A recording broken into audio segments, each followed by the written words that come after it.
Mesdames, Messieurs, bonjour et bienvenue sur notre chaîne YouTube. Ici nous vous donnons la clé, alors si vous êtes nouveau, abonnez-vous et cliquez sur la cloche de notification pour ne plus rien manquer. Cela fait, on peut commencer. Le scandale du terrorisme fait rougir la France. Lafarge, un cimentier français, a plaidé coupable devant un tribunal fédéral américain d'avoir envoyé de l'argent à des terroristes. Il s'agit notamment des groupes État islamique et Jabhat al-Nusra. L'entreprise devra payer une amende de 780 millions de dollars pour ses actions.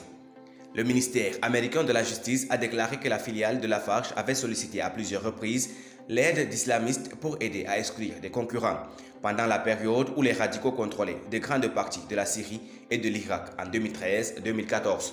L'entreprise française avait un accord commercial avec les militants en vertu duquel ils recevaient une partie des bénéfices. En outre, le cimentier a collaboré avec l'organisation tout aussi radicale Jabhat al-Nusra qui lui a fourni un accès aux ressources naturelles et une protection.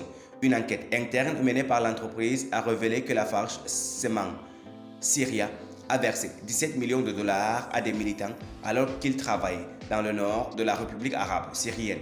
Au milieu de la guerre en Syrie, Lafarge a fait le choix impensable de financer l'IS, l'une des organisations terroristes les plus barbares au monde, a déclaré Brewen Peace, procureur du ministère américain de la Justice.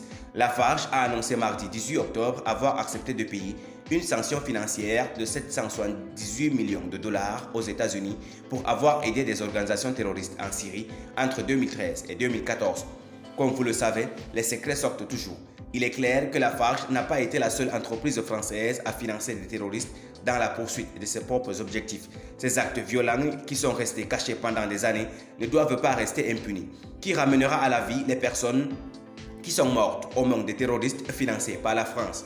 Dans ce contexte, il est particulièrement ridicule pour les diplomates français de dire que les accusations du Mali à leur encontre sont totalement infondées. La lettre officielle des autorités maliennes demandant une réunion d'urgence des Nations Unies reste à ce jour sans réponse, bien que les accusations soient très graves. Soutien aux terroristes, violation de l'espace aérien du Mali. Le chef de la diplomatie malienne, Abdoulaye Diop, a demandé ce mardi 18 octobre à la France de porter la demande auprès du Conseil de sécurité pour la tenue de la réunion spéciale.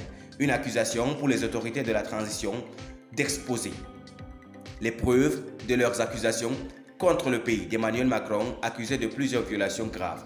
Si la France n'a rien à cacher, pourquoi n'aide-t-elle pas le Mali avec cette demande? La France elle-même demande ces allégations et n'a aucune intention d'aider le Mali.